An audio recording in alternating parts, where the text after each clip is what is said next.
Assalamualaikum warahmatullahi wabarakatuh. Perkenalkan, nama saya Dela Tiara dengan NPM C17822 dari kelas 5E.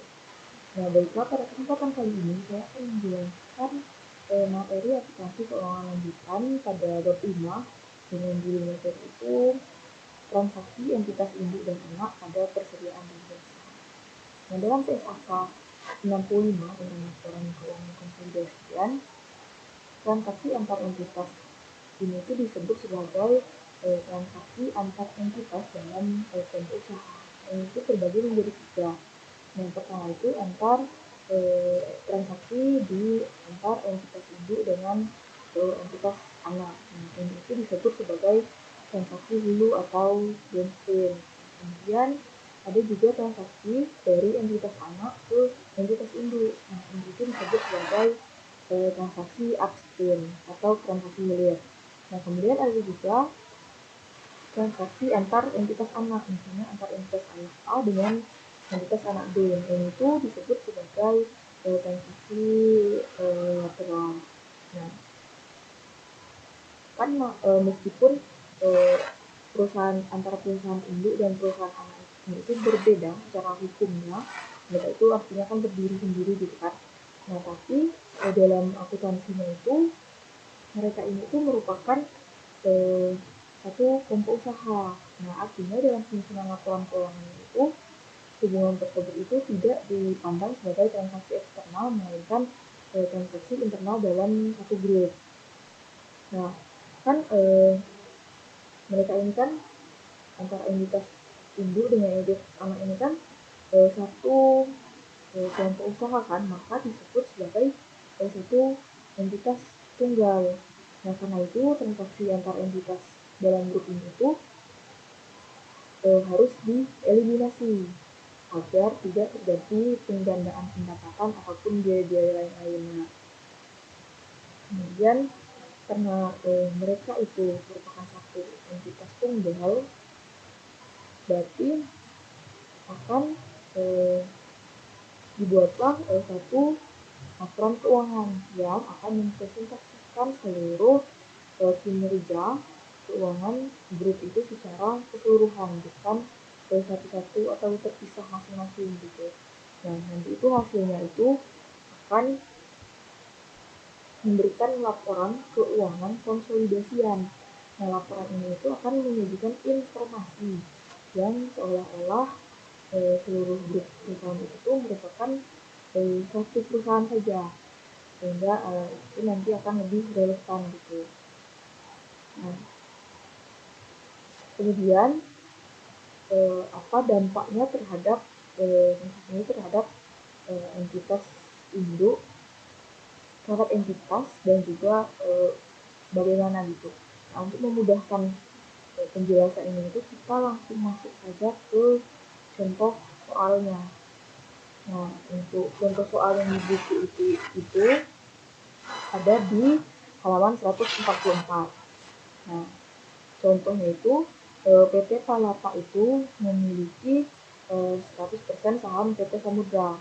Nah, selama tahun 2020 itu terdapat transaksi penjualan persediaan oleh PT Palapa ke PT Samudra sebesar 10 juta.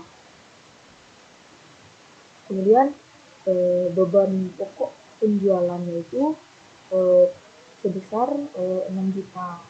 Nah, dari soal ini itu kita bisa menyimpulkan bahwa transaksi ini itu adalah transaksi hulu, karena PPP ini kan merupakan PT induknya kan. Kemudian PTS ini itu entitas anaknya, jadi transaksi ini itu merupakan contoh transaksi hulu. Nah, terhadap soal ini itu terdapat 3 skenario. Nah, di skenario pertama itu ketika seluruh persediaan itu yang diperoleh dari PT Palapa itu telah terjual seharga 16 juta. Kemudian skenario kedua itu ketika seluruh persediaan itu ternyata sampai dengan akhir periode itu belum ada yang terjual. Kemudian skenario yang ketiga itu bisa sebanyak 75% dari persediaan yang diperoleh oleh PT Palapa itu telah terjual dengan seharga 12 juta.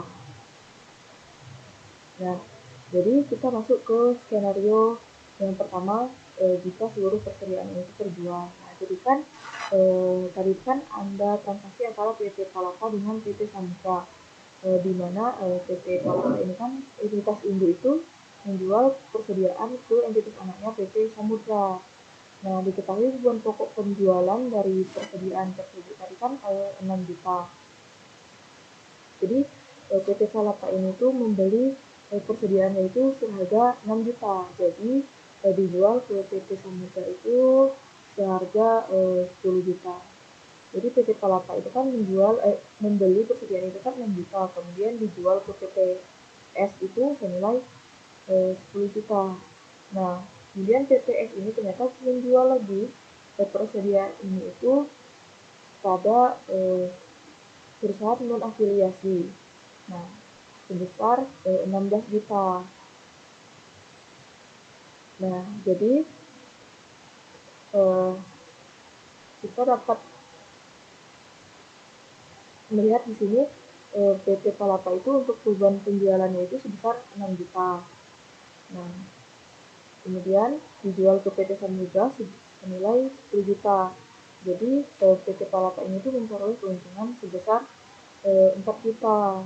Kemudian untuk PT Samudra itu kan beban pokok penjualan atau dia membeli tadi ke PT Palapa itu senilai 10 juta. Kemudian dijual itu dengan harga 16 juta ke perusahaan non afiliasi tadi kan. Jadi keuntungan yang diperoleh itu adalah 6 juta. Nah, kemudian untuk sebelum konsolidasi itu kita jumlahkan di PT P itu ke PTS itu kita jumlahkan.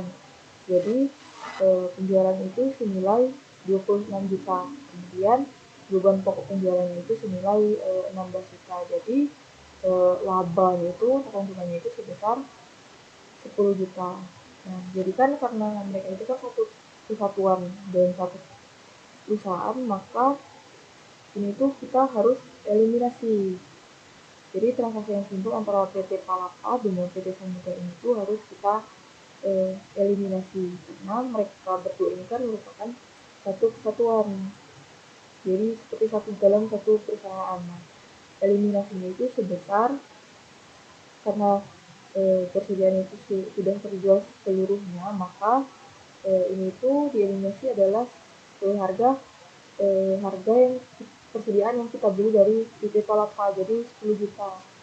Jadi antara transaksi antara kedua belah pihak ini tuh yang harus kita eliminasi itu adalah 10 juta itu. Jadi penjualan itu kita eliminasi 10 juta dan beban penjualannya itu juga kita eliminasi 10 juta. Jadi nanti itu di laporan konsolidasinya itu tidak lagi 16 juta, tapi melainkan bukan lagi 26 juta, melainkan 16 juta. Nah, seperti itu juga pada beban pokok penjualannya itu dari 16 juta kita eliminasi 10 juta menjadi 6 juta.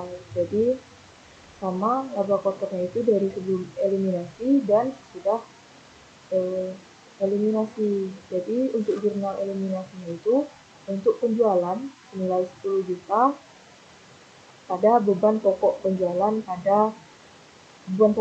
di kredit itu senilai 10 juta. Jadi kan jadi yang semula penjualannya itu di kredit, jadi kita karena dieliminasi berarti penjualan ini di debit senilai 10 juta, dan begitu juga dengan beban pokok penjualan yang awalnya sudah di debit, jadi kita eliminasi, maka kita pindahkan ke sisi kredit sehingga menyelesaikan jurnalnya itu tadi penjualan pada beban pokok penjualan sebesar 10 juta. Selanjutnya kita lanjut ke skenario yang kedua. Nah, jika seluruh persediaan itu belum terjual. Nah, jadi kan tadi PT Palapa itu persediaannya itu kan 6 juta, dijual ke PTS itu harga 10 juta. Tapi pada akhir periode itu ternyata persediaannya itu belum terjual. Jadi 10 juta yang dibeli itu belum terjual. Jadi di sebelum konsolidasinya itu di kan PT Palapa itu kan ada transaksinya tadi kan, penjualannya itu kan 10 juta, kemudian beban pokok penjualannya itu kan 6 juta, sehingga labanya itu 4 juta. Nah, sehingga di bagian PT Samudra itu masih kosong karena belum terjual kan, jadi belum ada transaksi yang terjadi terkait dengan persediaan itu. Jadi sebelum konsolidasinya itu pindahkan saja dari PT Palapa, masuk PT Palapa itu ke sebelum konsolidasi. Jadi untuk dieliminasi itu kita penjualan itu kan transaksi antara PT Palapa ke Samudra kan, karena Samudra PT Palapa itu kan menjual ke PT Samudra itu kan sebesar 10 juta. Jadi kita eliminasi transaksi penjualan itu sebesar 10 juta. Kemudian selanjutnya itu beban pokok penjualannya itu karena PT Samudra itu kan belum menjual kan, maka beban pokok penjualannya itu yang harus kita eliminasi itu sebesar 6 juta. Jadi sama dengan sebelumnya, jadi persediaan belum terjual itu jadi yang menjadi eliminasi itu dari PT Samudra tadi. Jadi beban pokok penjualannya itu yang harus kita eliminasi. Nah, karena persediaan itu kan belum terjual, maka kan belum ada beban pokok penjualan kan. Nah, jadi nanti kita yang akan kita eliminasi itu beban pokok dari PT Palapa.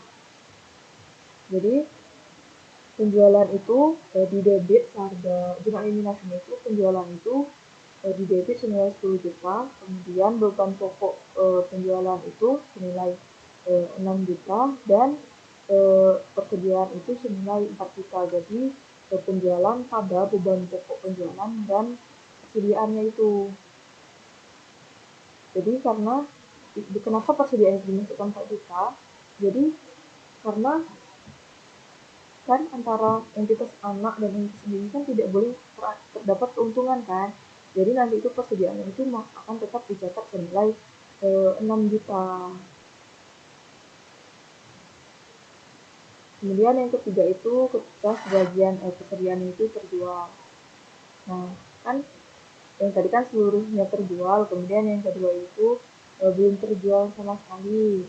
Kemudian yang ini itu ketika sebagian yang terjual atau 75%. Ini kan sama tadi kan, PT Palaga itu kan menjual ke PT Samudra senilai 10 juta.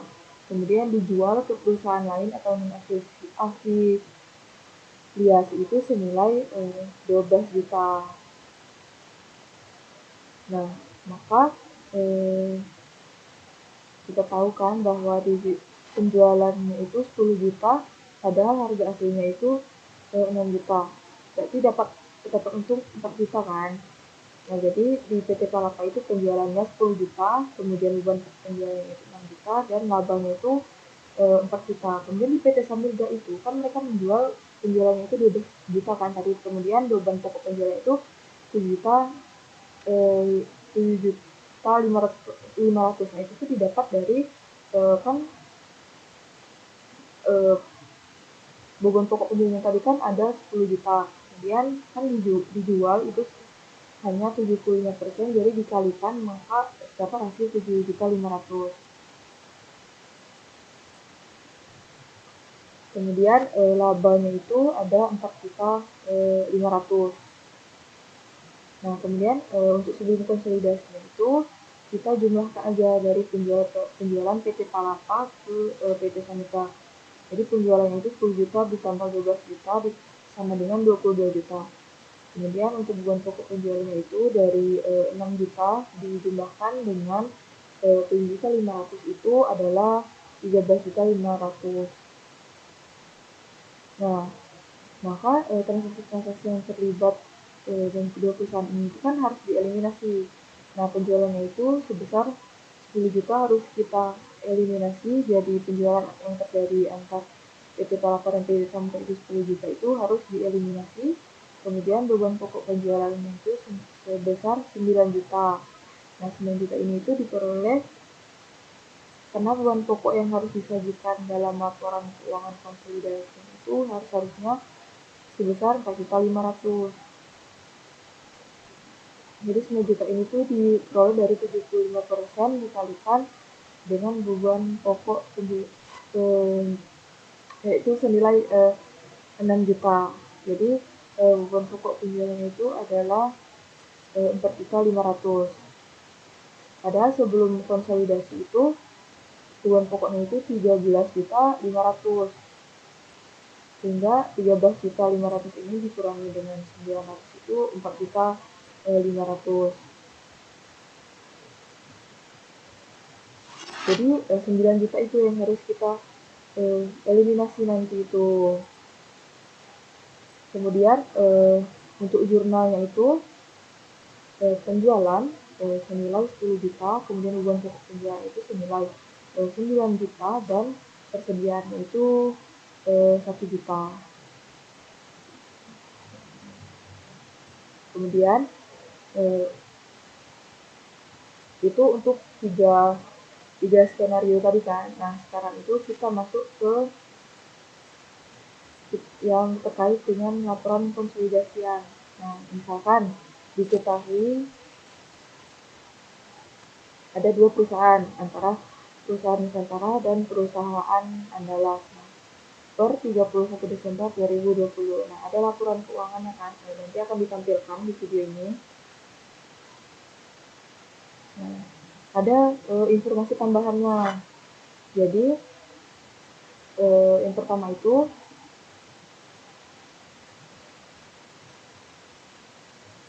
kita masuk dulu tuh. Kan di laporan di neraca ini kan terdapat akumulasi penyusutan dan akumulasi amortisasi. Nah, untuk penyusutan ini itu penyusutan untuk aset. Jadi akun akumulasi penyusutan ini itu sebagai akun penyusutan untuk aset tetap. Nah, kemudian untuk akumulasi amortisasi itu untuk penyusutan untuk aset tak berwujud. Jadi beda objeknya gitu. Nah, kan di neraca saldonya itu kan ada aset tidak berwujudnya, yaitu merek dagang. Jadi amortisasi penyusutan akumulasi amortisasinya itu adalah dari merek dagang itu. Nah, jadi untuk informasi tambahannya itu PT Nusantara itu telah membeli 75% saham PT Andalas itu pada 1 Januari 2020. Nah, kemudian maaf.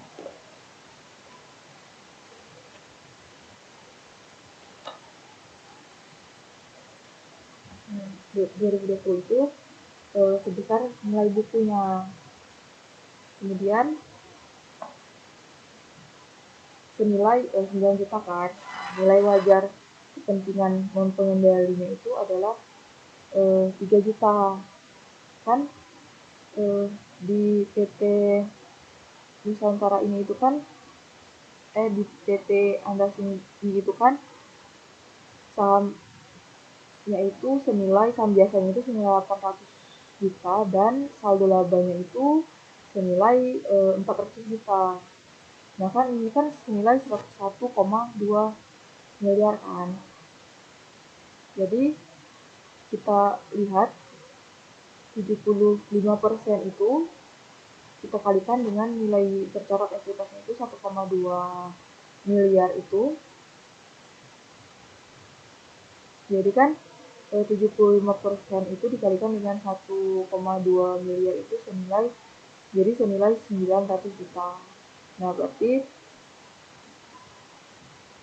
sisanya tadi itu 900 juta itu kan dibeli sama PT Nusantara, berarti sisanya itu 300 juta itu dimiliki oleh perusahaan lain selain PT Nusantara. Jadi makanya itu tuh kepentingan non pengendali, jadi senilai 300 juta.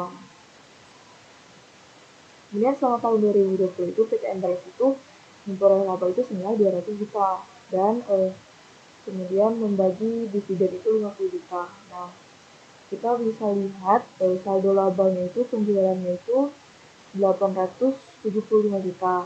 Jadi 875 juta itu dikurangi dengan beban-beban yang dikeluari oleh PT Andalas sehingga akan mendapatkan laba senilai 200 juta. Sama dengan PT Nusantara juga seperti itu. Labanya itu kita 4,8 kan. Kemudian ada juga bagian labanya itu 90 juta, kemudian dikurangkan dengan beban-beban. Nah, maka itu tuh merupakan labanya gitu.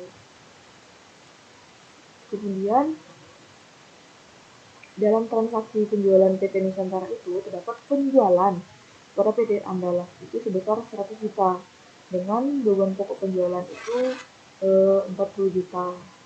Nah, jadi dan juga sampai 31 Desember 2020 itu persediaan yang diperoleh itu dari PT Andalas itu belum sepenuhnya itu belum terjual gitu. Jadi langkah pertama itu harus diidentifikasi terlebih dahulu dari informasi tambahan yang diperoleh tadi. Yang pertama itu kan PT Nusantara itu membeli 75% saham dari PT Andalas.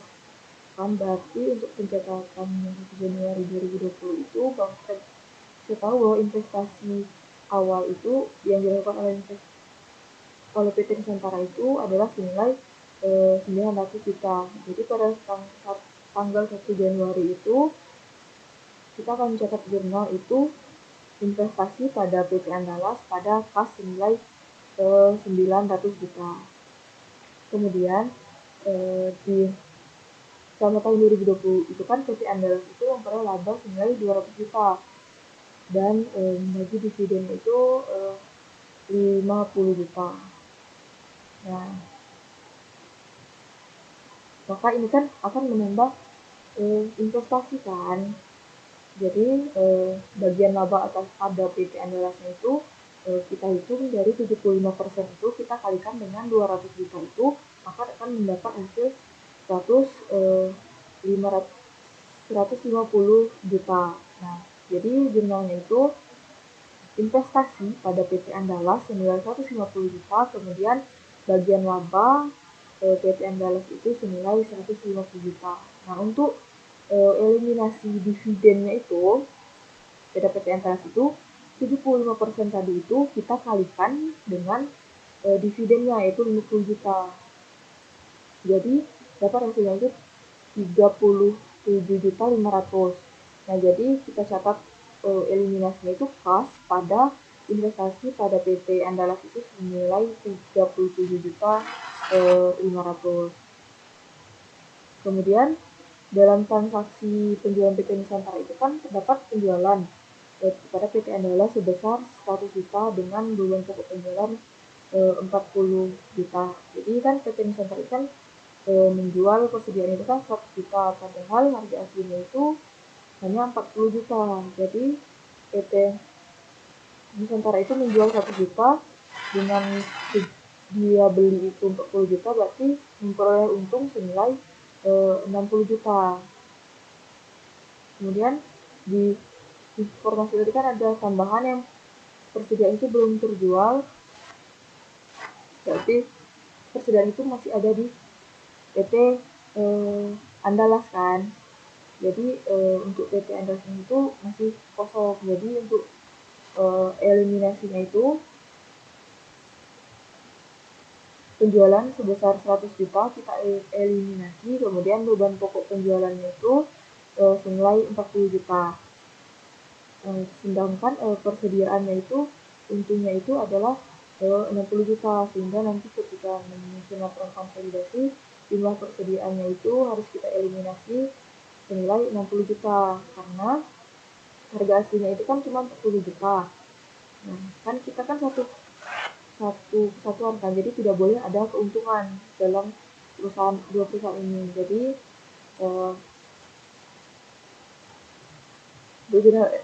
eliminasinya itu berarti penjualan senilai 100 juta di debit dengan beban pokok penjualan senilai 40 juta di kredit dan persediaan senilai 60 juta di kredit.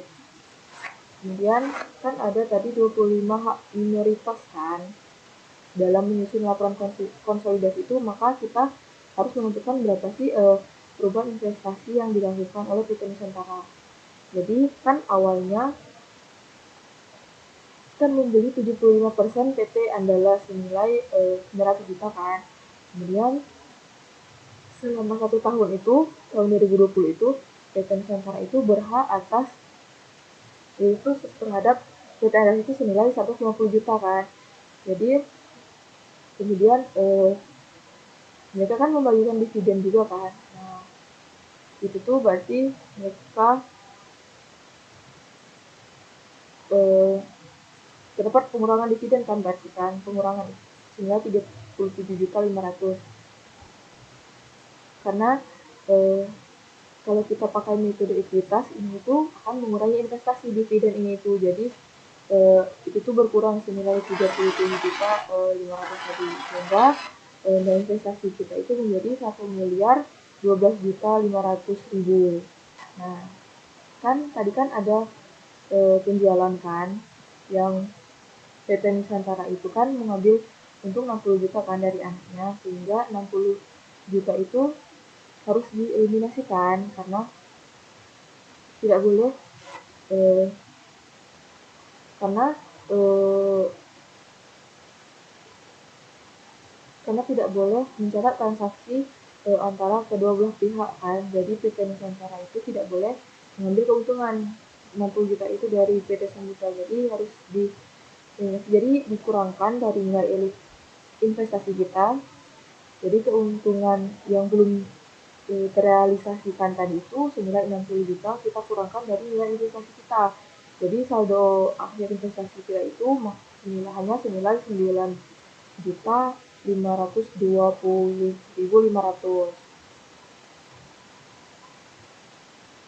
Kemudian bisa nanti itu akan ditampilkan neraca laporan konsolidasinya itu antara PT Nusantara dan PT Andala. Nanti akan dilihat bahwa investasi pada PT Andala itu berubah menjadi 9.552.500. Nah, untuk kepentingan pengendali itu kan awalnya kan ada 300 kan, sebesar 25% kan, tadi ada 300. Kemudian bagian laba PT itu kan ada 50 juta. Nah, kemudian dividen itu kan mengurangi investasi tadi kan, berarti 12 juta, senilai 12.500. Nah, jadi saldo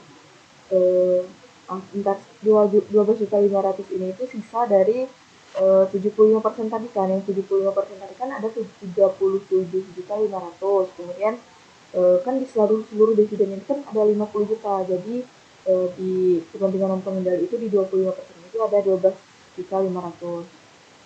Jadi saldo akhir dari investasi untuk kepentingan non pengendali itu adalah sebesar 337.500. Nah, selanjutnya setelah nilai investasi kita menentukan perubahan terkait dengan laba ditahan baik dari PT Nusantara dan PT Andala. Nah, jika dilihat dari neraca saldonya itu saldo laba untuk PT Nusantara itu kan tercatat 1,5 kan, 4,8 dan 90 kan. Kemudian ditambah dari laba kan PT Nusantara itu tadi kan, dari penjualannya itu dikurangkan dengan beban-bebannya itu senilai 690 juta. Kemudian kan membagikan dividen kan senilai 300, sehingga itu saldo laba untuk konsolidasi nanti itu akan sebesar 1.890 juta. Nah, begitu juga untuk yang PT Andalas. Nah, kan untuk awalnya itu kan ada 400 kan. saldo labanya itu. Nah, kemudian labanya itu ada 200 juta, sama seperti kita sementara tadi dari saldo labanya itu dikurangkan dengan beban-bebannya. Kemudian dividennya itu ada 50 juta, jadi untuk saldo akhirnya itu sebesar 550 juta. Nah, kan kita tinggal susun laporan konsolidasi kertas kerja konsolidasinya kan. Nah, itu akan ditampilkan di sini. Kita bisa dapat melihat bahwa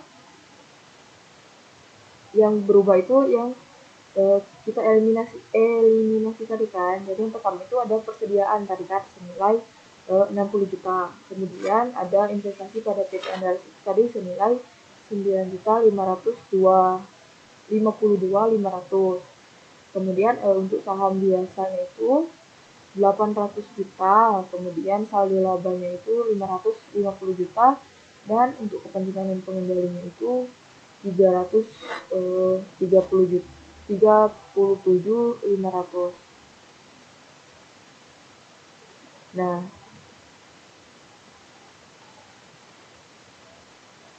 kemudian itu untuk kita lanjut ke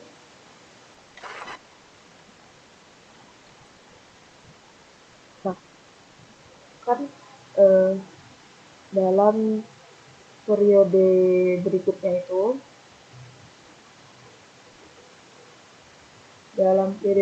itu kan PT Andalas itu kan melaporkan perolehan bersih itu senilai 250 juta dan mengumumkan pembagian dividen sebesar 100 juta. Nah, persediaan yang diperoleh PT Nusantara dari PT Andalas itu pada 2020 itu sudah terjual seluruhnya pada periode ini. Jadi pencatatan oleh PT Nusantara itu pada tahun 2021 itu menggunakan metode ekuitas itu yang pertama itu pada 31 Desember 2021 itu mendebit investasi pada PT Andalas dan mengkredit bagian laba atas PT Andalas itu sebesar 187.500. Nah, ini itu didapat dari laba tadi kan 250 dikalikan dengan 75% tadi. Nah, kemudian yang kedua itu kita itu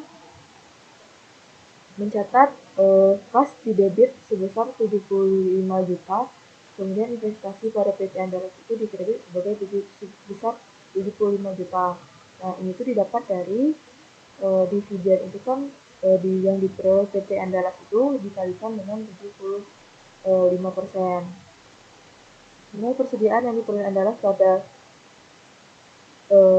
yang diperoleh PT Nusantara di PT Andalas itu pada sudah terjual seluruhnya kan, berarti sudah terrealisasi kan. Namun jika pada tahun 2021 terdapat transaksi yang dimana ada persediaan baru, maka akan dapat memunculkan keuntungan kembali kan. Jadi dalam satu periode itu dimungkinkan adanya keuntungan realisasi dari keuntungan ataupun pembelian pada periode sebelumnya dan pelakuan pada kerugian pada periode yang belum terrealisasi. Jadi PT Nusantara itu harus mengakui itu tuh. Jadi PT Nusantara itu harus mengakui keuntungan tersebut itu secara penuh dan melakukan pencatatan. Yang pertama itu pada tanggal 31 Desember 2021 itu akun investasi pada PT Andalas itu kita debit sebesar 60 juta dan bagian laba atas PT Andalas itu senilai 60 juta. Nah, kemudian untuk kita eliminasinya ada tabel perhitungan eliminasi ada dari aset bersih PT Andalas dan PT Nusantara dan kepentingan non pengendali itu. Jadi di saldo awalnya itu untuk PT Nusantara itu kan ada 1.012.500 kan. Kemudian kepentingan non pengendali itu ada 337.500. Kemudian sama dengan kan saham biasa kan senilai 800 juta dan saldo laba itu senilai 550 juta. Nah, kemudian selisih dari kedua ini tuh merupakan laba bersih dari kepentingan non pengendali. Nah, kemudian dividen. Nah, dividen itu kan awalnya itu kan di PT Andalas itu kan 100 juta dikalikan dengan 75%, maka 70 senilai 75 juta. Kemudian selisihnya itu merupakan kepentingan non pengendali. Jadi saldo akhir PT Nusantara itu 1.125 juta, kemudian kepentingan non pengendali itu senilai 375 juta, kemudian sama dengan kan itu senilai 800 juta. Nah, kemudian untuk saldo labanya itu 750 juta. Nah, jadi bagian laba atas PT Andalas itu penjumlahan dari laba bersih dari PT Nusantara 187 juta ditambah dengan keuntungan tadi 60 juta, jadi menghasilkan 247 juta 500. Kemudian ada jurnal eliminasinya kan. Nah, ini kan jurnal eliminasi yang dibuat untuk mengeliminasi bagian laba dan dividen pada PT Nusantara pada kepentingan non pengendali. Nah, investasi awal PT Nusantara pada PT Andalas. Nah, kemudian jurnalnya itu kita mendebit saham biasa senilai 800 juta, kemudian saldo laba senilai 550 juta, kemudian bagian laba atas PT Andalas itu senilai 247 juta 500 dan mendebit laba kepentingan non pengendali sebesar 62.500 juta. Kemudian kita di kreditnya itu dividen yang diumumkan sebesar 100 juta, investasi pada PT Andalas itu senilai 1.185 juta 500, kemudian kepentingan non pengendalinya itu 375 juta. Kemudian jurnal untuk mengakui keuntungan atas penjualan sebesar 45 juta yang pada periode sebelumnya. Jadi investasi pada PT Andalas itu senilai 60 juta pada beban pokok penjualan senilai 60 juta. Nah, itu ada kertas kerja konsolidasi 2016 itu 2021. Nah, ada lagi informasi tambahannya kan. PT Nusantara itu melakukan pembelian 75% saham PT Andalas itu pada 1 Januari 2020 itu sebesar nilai bukunya yaitu 9 juta kan. Nah, nilai wajar kepentingan dan pengendali itu sama dengan nilai bukunya yaitu 300 juta. Kemudian PT Andalas itu melaporkan perolehan laba bersih itu 200 juta dan mengumumkan pembelian dividen itu 50 juta. Dalam penjualan PT Andalas ini itu terdapat penjualan kepada PT Nusantara itu 80 juta dengan beban pokok penjualan itu 50 juta. Nah, pada 31 Desember 2020 itu persediaan yang diperoleh PT Nusantara dan PT Andalas itu seluruhnya itu belum terjual. Nah, ini itu ada neraca saldo per 31 Desember 2020. Jadi dapat dilihat saldo akhir kedua perusahaan itu antara debit dan kredit itu saldo PT Nusantara itu sebesar 12 miliar senilai 12 miliar 9 juta 927 juta 500. Kemudian PT Andalas itu senilai 3 miliar baik dari kredit maupun debit. Nah, untuk mencatat transaksi PT Nusantara itu menggunakan dua prosedur konsolidasi. Yang pertama itu di tahun pertama itu di tahun 2020 ini itu di tahun 2020 kan. Nah, ini itu dapat jurnal yang pertama itu investasi pada PT Andalas itu senilai 900 juta, pada kas itu 900 juta. Kemudian investasi pada PT Andalas ada penghasilan dari entitas anak itu 150 juta.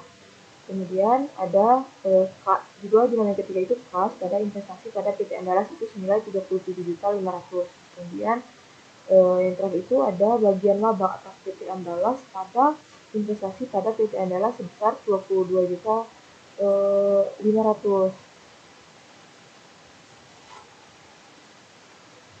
Nah, kemudian untuk jurnal eliminasinya itu debt Nusantara kan 75%, kemudian kepentingan yang pengendali itu 25%. Nah, untuk saldo awalnya itu ada tabel dari sini nanti ditampilkan. Untuk saldo awalnya itu ada 900 juta. Dengan yang pengendali itu ada 300 juta. Jadi laba bersihnya itu 75% dari saldo laba bersih itu 200 juta itu dikali dengan 75% sama dengan 150 juta. Sedangkan kepentingan yang pengendali itu adalah 50 juta. Kemudian ada dividen PT Nusantara itu 75% dari yang diumumkan itu dari 50 juta itu tuh terdapat 37.500. Untuk kepentingan pengendali itu ada 12 juta 500. Ada saldo labanya itu 50 juta kan. Nah, ada saldo akhirnya itu yang PT Nusantara itu dijumlahkan dari saldo awal ditambah laba bersih dan dikurang dividen tadi itu saldo akhirnya itu PT Nusantara itu 1 miliar 12 juta 500. Untuk kepentingan pengendali itu 337.500. Nah, saham biasanya itu 800. Kemudian saldo labanya itu 550 juta. Kemudian saldo itu akan kita kurangi dengan keuntungan yang belum terrealisasi tadi. Dimana di PT Nusantara itu terdapat 22.500 dan sisanya itu untuk kepentingan dan pengendali yaitu 7.500. Maka yang disesuaikan itu 990 juta pada PT Nusantara dan kepentingan dan pengendali itu 330 juta. Nah, jadi bagian laba atas PT Andalas itu saldo akhir itu kita kurangkan dengan saldo akhir yang tadi.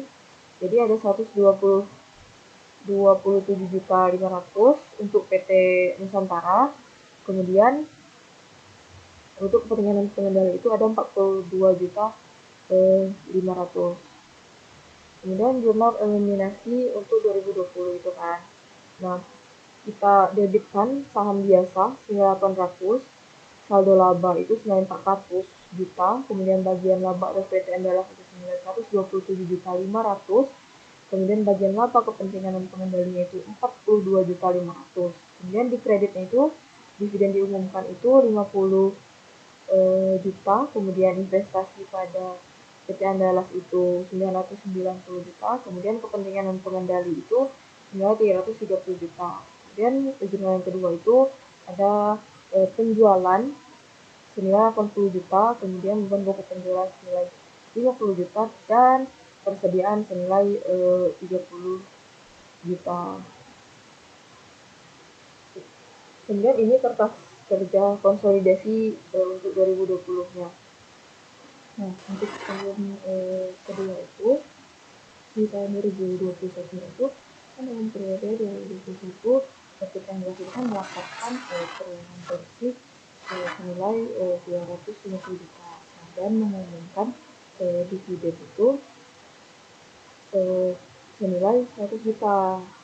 Nah, kesediaan yang diperoleh PT Nusantara dari PT Andalas itu pada periode itu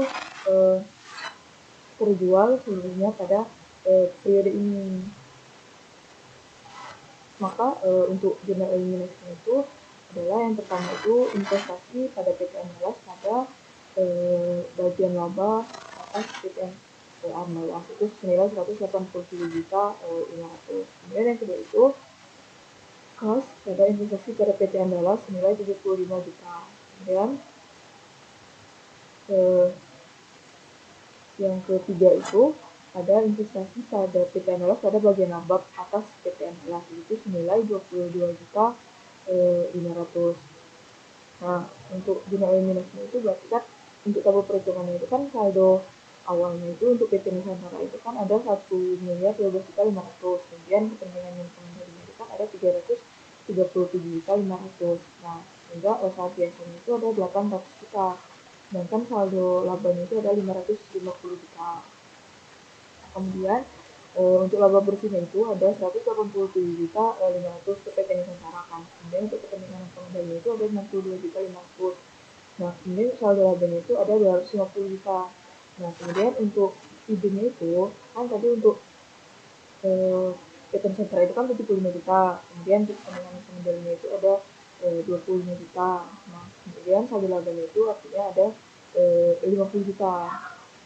Kemudian saldo akhirnya itu PT Nusantara itu berarti kan dari saldo awal kemudian ditambah laba kemudian dikurangi dividen itu untuk PT Nusantara itu 1.125 juta. Kemudian untuk kepentingan pengendali itu ada 375 juta, itu saham biasa itu 88 juta, kemudian saldo labanya itu ada 750 juta.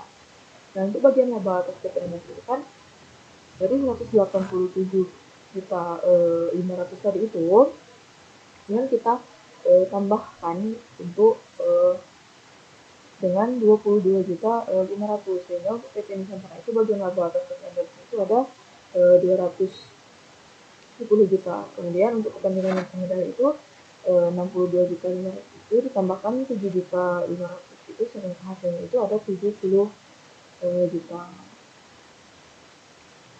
Nah, kemudian untuk jurnal eliminasinya itu ada saham biasa senilai 800 juta, kemudian di debit, ini untuk di debit ya, saham biasa senilai 800 juta, kemudian saldo laba 550 juta, kemudian bagian laba atas PT NDL itu 210 juta, dan itu ada bagian laba kepentingan dan pengendali senilai 70 juta.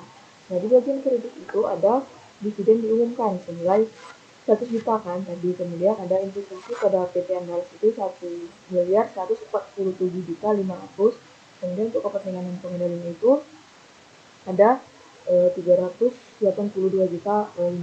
Kemudian untuk investasi pada kemudian jurnal kedua itu ada investasi di debit, investasi pada PT Andalas dan kepentingan dan pengendali, investasi pada PT Andalas itu senilai 22 juta 500, kemudian untuk kepentingan dan pengendali itu ada 7 juta 500. Nah, sedangkan di bagian kreditnya itu ada beban pokok penjualan senilai 30 juta. Dan jadi ini itu adalah dalam periode ini adalah kertas kerja konsolidasinya. Kemudian materi yang terakhir itu transaksi pada perusahaan jasa. Transaksi pada perusahaan jasa itu sering terjadi pada entitas induk maupun entitas anak. Nah, jadi transaksi ini itu bisa terjadi antara entitas induk atau entitas anak atau entitas anak atau entitas induk yang akan menyebabkan dampak transaksi memberikan dampak pada transaksi itu di antara kedua entitas tersebut kan, sehingga kita tuh memerlukan eliminasi kan.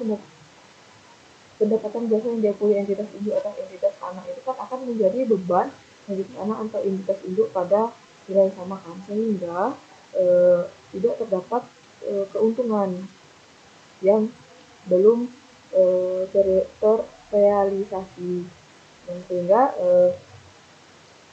jadi eliminasi itu dibuat untuk menghapus akun pendapatan dan beban. Jadi untuk contoh soalnya itu untuk perusahaan jasa ini itu PT Palapa atau PTP itu memiliki 10% saham PT Samudra atau PTS.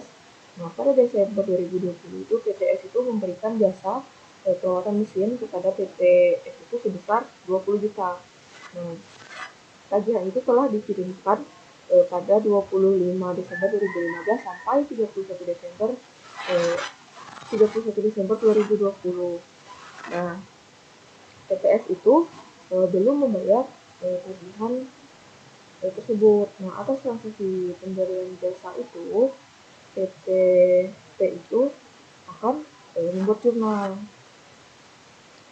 Nah, yang pertama itu pada piutang usaha di debit pada pendapatan usaha itu di kredit dengan senilai 20 juta. Ini itu jurnal untuk pemberian jasa mesin itu kepada PTS tadi. Kemudian yang jurnal yang kedua itu sementara PTS itu kan membuat jurnal kan, dengan beban perawatan pada utang usaha dengan senilai 20 juta. Kemudian kan pendapatan biasa itu kan diakui oleh PT itu harus dieliminasi karena pendapatan tersebut itu diperoleh dari entitas anak itu sendiri yaitu PTS. Sedangkan dari PTS itu beban perawatan juga harus dieliminasi sehingga manfaat atas beban tersebut itu diperoleh dari entitas induk kan. Jadi jurnal eliminasinya itu adalah pendapatan usaha pada pendapatan beban perawatan itu senilai 20 juta. Nah, kan dari sudut pandang konsolidasi, PT dan PTS itu merupakan satu kesatuan, sehingga utang antara kedua perusahaan itu harus dieliminasi. Nah, jika eliminasinya itu mencatat utang usaha di debit dan piutang usaha itu di kredit dengan saldo masing-masing itu 20 juta. Nah, untuk eh, transaksi pemberian jasa dari entitas anak ke entitas induk itu atau transaksi hilir, jurnal eliminasinya itu dibuat sama dengan transaksi untuk seperti transaksi hulu yang dijelaskan tadi. Baiklah, hanya itu saja penjelasan dari saya. Lebih dan kurangnya saya mohon maaf. Saya akhiri. Wassalamualaikum warahmatullahi wabarakatuh.